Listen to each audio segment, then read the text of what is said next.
کدوم میره فلاکت نکنه.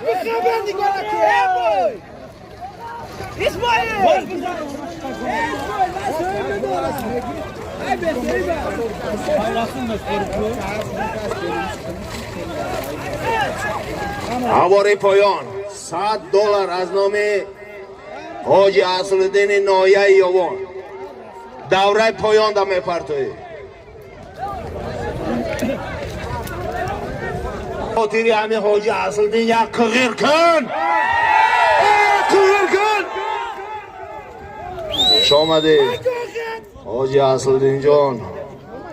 چون هر وقت سهم گذارن دستگیری های انمی حاجی اصلالدین برای کل ورزشگران جمهوری تاجیکستان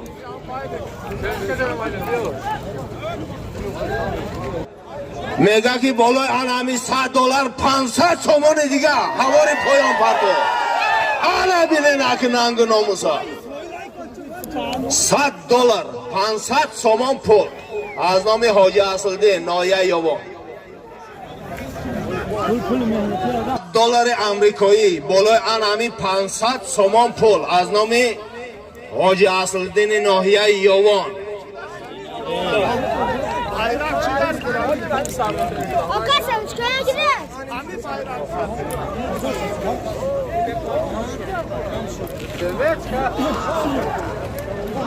انمی $100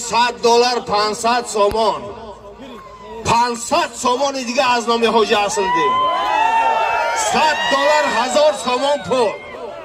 هواری پایان میپرتوی $100 1000 تومان پول از